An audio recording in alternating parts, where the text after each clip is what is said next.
tapi sayang tidak bisa tanam tomat. Bagaimana dia tahu tapi tidak bisa melakukan? Ada yang sarjana peternakan, sayang tidak bisa kasih kawin babi. Harusnya yang kita tahu bisa kita. Ada yang sarjana olahraga, terus kita bilang, abang, Anda sarjana olahraga, iya, coba salto.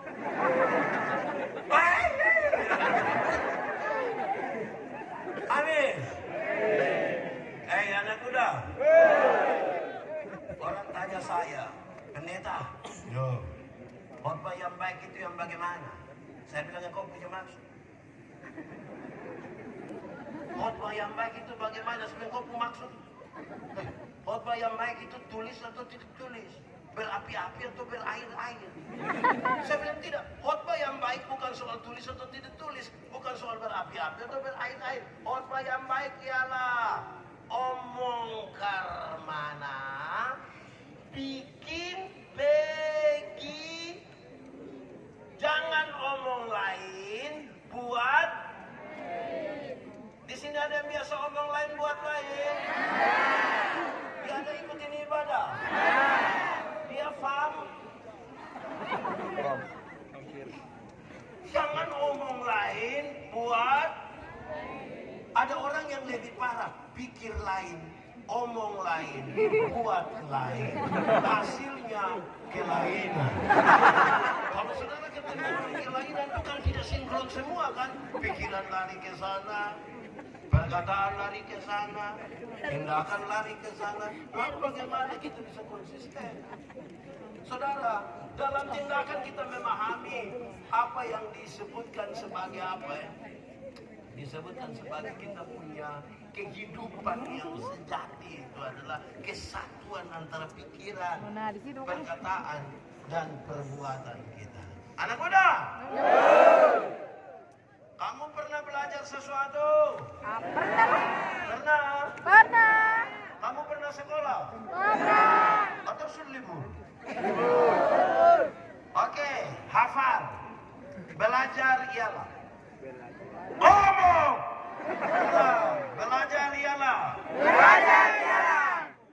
perubahan tingkah laku. Dari tidak tahu menjadi tahu.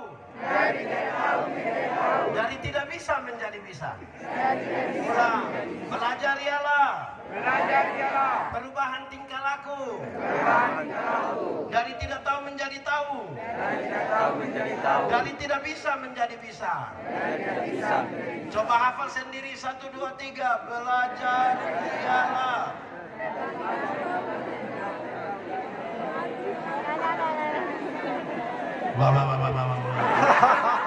ulang.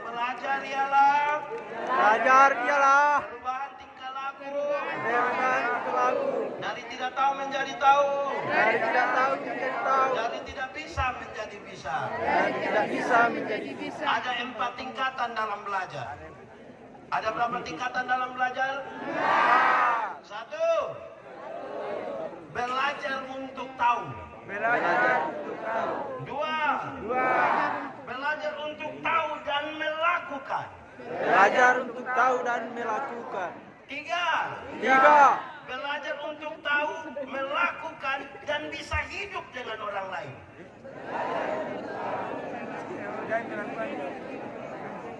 Dengar penjelasannya. Ada banyak orang sudah tahu, sudah bisa melakukan, tapi tidak mau hidup bersama-sama dengan orang lain. Cenderung mengeklusifkan diri, cenderung mau sendiri, tidak baik bagi kesatuan gereja. Amin. Yang keempat ini paling tinggi dan ideal. Keempat, belajar untuk tahu, untuk melakukan, untuk hidup dengan orang lain, tapi tetap menjadi diri sendiri. Oke, jemaat. Hafal.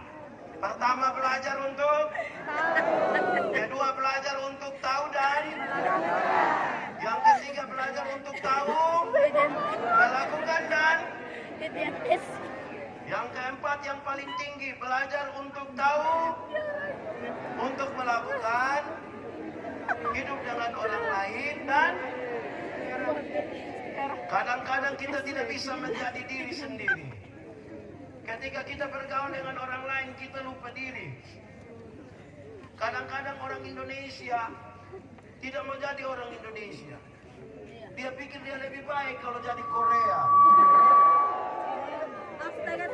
Semakin ke barat-baratan dia pikir lebih baik. Oh, tidak bisa. Hei jemaat, ada dua kata dalam bahasa Indonesia, benar dan betul. Benar dan betul sama kok beda? Beda kok sama? Sama kok beda? Beda kok sama? Sama! Benar bisa berarti betul, betul bisa berarti benar. Tapi kalau dua kata yang sama ini, sama-sama diberi awalan ke dan akhiran an, benar akan jadi kebenaran. Betul akan jadi masih sama artinya? Beda. Kebenaran arti lain, kebetulan arti lain. Sekarang saya mau tanya, kalau kita masih hidup hingga hari ini, kebenaran atau kebetulan? Kalau Tuhan Yesus mati dan menyelamatkan kita, kebenaran atau kebetulan? Kalau kita semua berkumpul dan ikut pekan raya ini, kebenaran atau kebetulan? Oke, saya geser sedikit. Kalau kita kulit hitam, kebenaran atau kebetulan? Kebenaran atau kebetulan? Saya lihat saudara mulai terganggu ini. Coba saudara, anak muda, pernah nonton TV? Pernah ikuti iklan di televisi? Coba saudara lihat iklan kecantikan kulit di televisi. Semua iklan kecantikan kulit di televisi mengarahkan kita untuk ambil kesimpulan seolah-olah kalau orang kulit putih lebih baik dari kulit hitam. Akhirnya setiap kali yang kulit putih berdiri di depan, yang kulit hitam itu macam gelisah bagaimana. Dia rasa kayak aduh, padahal ada lagu dulu bilang, biarlah yang hitam menjadi hitam, jangan harapkan jadi putih. Mau pakai okir juga tidak bisa. Saudara pakai pemutih maaf, di wajah saja, leher ke bawah gelap lagi. Saudara akan makin gelisah itu. Ya, tetap jadi diri sendiri kan? Amin. Anak muda, tahu TV? Pernah nonton TV? Pernah nonton iklan di televisi? Semua iklan kecantikan rambut di televisi mengarahkan kita untuk ambil kesimpulan seolah-olah kalau rambut lurus lebih baik dari rambut keriting. Anak muda, saya berkhotbah dalam banyak acara mendorong budaya positif Valentine. Saya bilang begini, di hari kasih sayang ini, yang paling akan menikmati belayan seorang suami adalah mereka yang rambut keriting, bukannya rambut lurus. Bisa begitu ya, yang rambut lurus itu dibelai tidak terlalu indah lagi. Mungkin karena lurus jadi licin.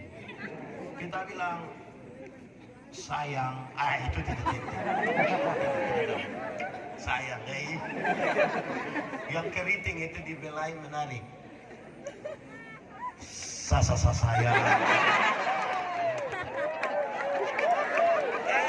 Anak muda, Tuhan tidak pernah salah menciptakan kita seperti hari ini. Amin. Saudara lihat jas ini bagus atau tidak? Menurut saudara ini siapa punya? Bukan saya punya, panitia baru kasih saya. Ini motif apa? Motif apa? Dari daerah mana ini? Mamasa. Bagus ke tidak? Kalau kainnya dijual mahal ke tidak? Mahal. Lebih mahal mana? Kain mamasa atau celana jeans? Kain mamasa. Mana lebih mahal? Lalu berapa banyak anak muda yang suka pakai motif mamasa? Pakai kain mamasa kita rasa kurang berharga. Tapi kalau dia pakai celana jeans yang robek-robek itu rasa jelek. Ada yang salah dalam pemahaman diri kita toh? Amin. Betul atau tidak? Saudara kalau hidung sudah seperti saya, ya biar begitu saja, tidak apa-apa. Ya, saya orang bilang Pak Pendeta, kenapa? Kenapa hidung begitu saja? Kenapa itu terluka hidung semua. Biasa punya. Tuhan yang mampu, tidak usah jadi orang. Ibu-ibu, nona-nona, kita kira seorang perempuan cantik itu harus tinggi 170 dan berat badan 48 kg. Berasa proporsional sekali. Akhirnya banyak ibu-ibu tidak makan malam. Mereka hanya telan muda malam. Saudara, belajar terima saja kita pun diri apa ada toh. Amin. Oke, sudah dua. Anak muda.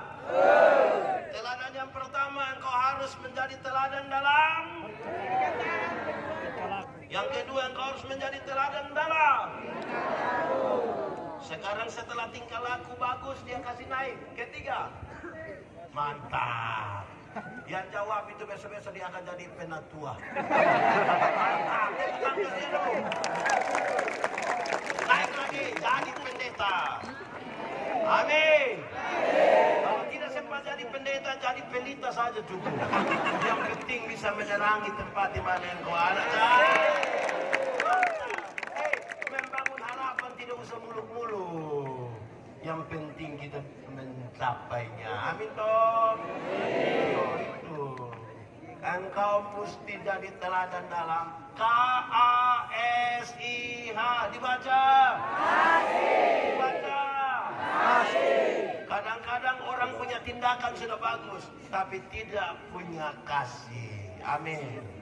Tidak dibangun di atas. Anak muda. Hukum Taurat ada berapa? Kuat sedikit. Ada berapa? Hukum Taurat yang 10 itu dijabarkan jadi 613 pasal. Berapa? Dari 613 itu masih ada ribuan peraturan hidup setiap hari. Tapi Tuhan Yesus simpulkan dia dalam dua kalimat. Mengasihi Tuhan dan mengasihi. Dari dua kalimat itu Tuhan simpulkan dia dalam satu kata, sama-sama katakan. Anak muda, apa? Kasih ialah kebaikan. Tidak terpatahkan oleh apapun. Tidak akan berubah menjadi kebencian. Ulang, kasih ialah kebaikan. Tidak terpatahkan oleh apapun. Tidak akan berubah menjadi kebencian. Rujukannya begini, karena begitu besar kasih Allah akan dunia ini. Apakah Tuhan Allah mengasihi dunia? Amin. Apakah dunia mengasihi Tuhan Allah? Tidak. Lalu karena dunia tidak mengasihi Tuhan Allah, apakah Tuhan Allah berhenti mengasihi dunia? Apakah Tuhan Allah membenci dunia? Saudara lihat, kasih tidak terpatahkan kan? Supaya saya jangan pernah bilang kepada seseorang, bilang kakak, saya terlalu hormat kakak, tapi waktu saya lihat kakak punya sifat yang asli, maaf. Itu bukan kasih, tapi ego. Kalau kamu hanya bisa mengasihi orang yang berbuat baik kepadamu, apakah jasamu? Karena orang berdosa pun bisa melakukan. Amin. Kebaikan harus dibangun di atas kasih. Kenapa? Dengar. Jemaat. Anak muda. Ingat, tidak semua senyum tulus. Betul. Saya datang bisa bilang shalom. Saudara bilang shalom, saya lewat baru separuh bilang kelihatan baik, tapi belum tentu baik kan? Karena itu Paulus bilang, apapun yang kamu perbuat, perbuatlah dengan segenap hatimu, seperti untuk dan bukan untuk. Oke, jemaat, saya khotbah di semua bangsa. Dibaca. Bilang kawan di sebelah 1, 2, 3. 1, 2, 3. Oke. Sekarang saya mau pakai contoh yang lebih real. Saya mau tanya dulu, ibu-ibu. Ibu-ibu. Di sini tidak ada ibu-ibu. Oh ada, ulang. Ibu-ibu. Melahirkan itu sakit kok tidak? Sakit kok tidak? Sangat sakit, mau melahirkan normal atau abnormal pasti sakit. Iya toh?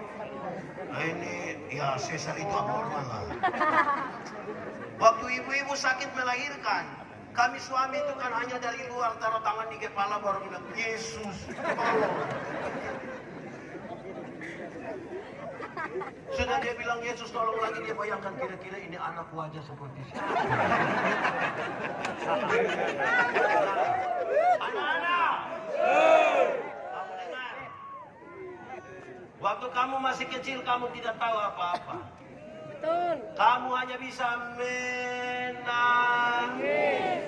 Waktu kamu menangis, orang tua hanya berpikir dua.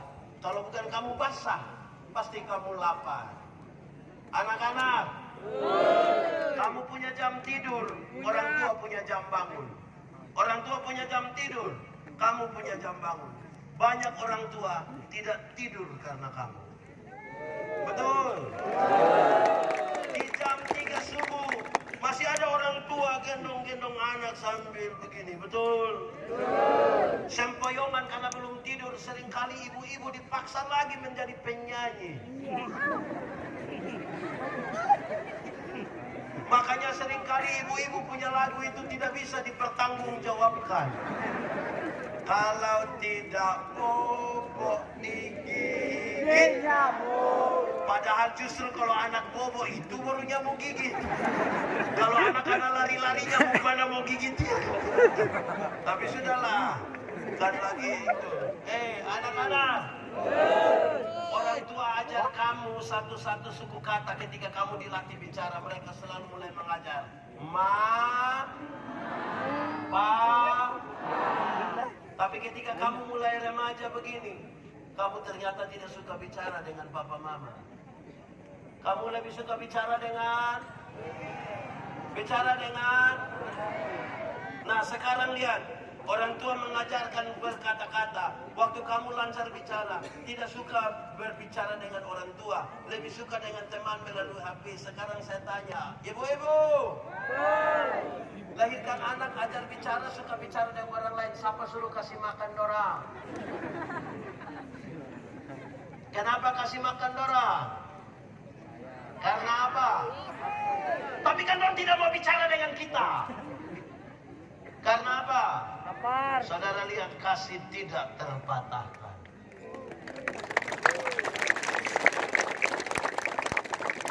Anak-anak, dulu kamu tidak bisa berjalan. Betul.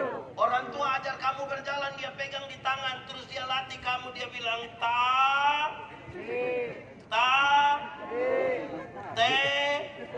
itu jalan belakang itu. Tapi waktu kamu mulai bisa jalan begini, ada suka jalan dengan orang tua?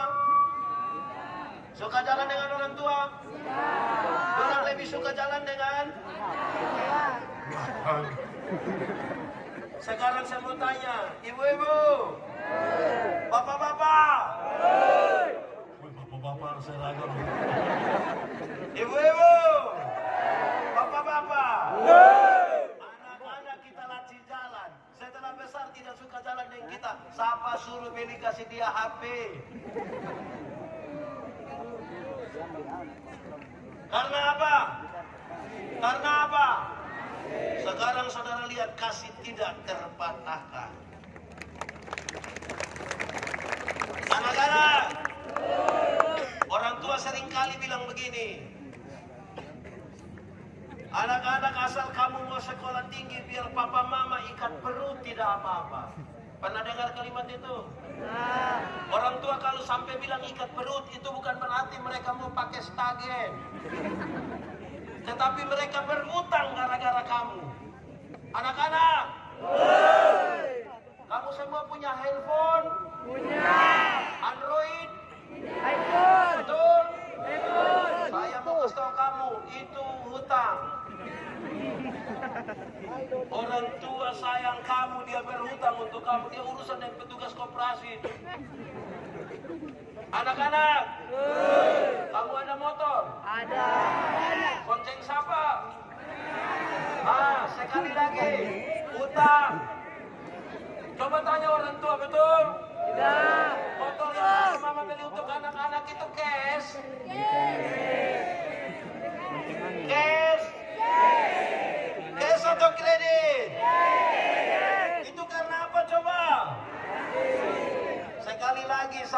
katakan, kasih tidak tempat Anda.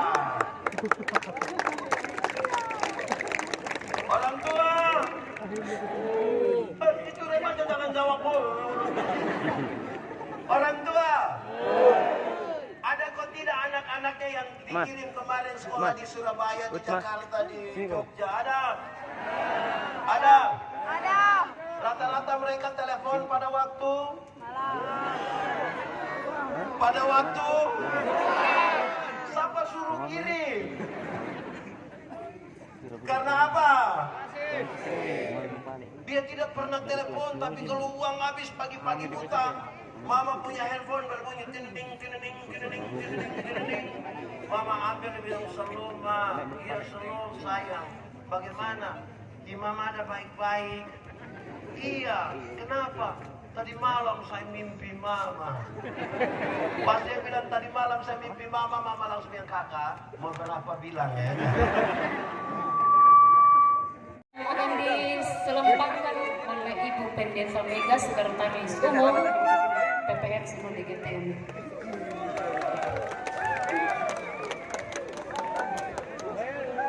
Mantap.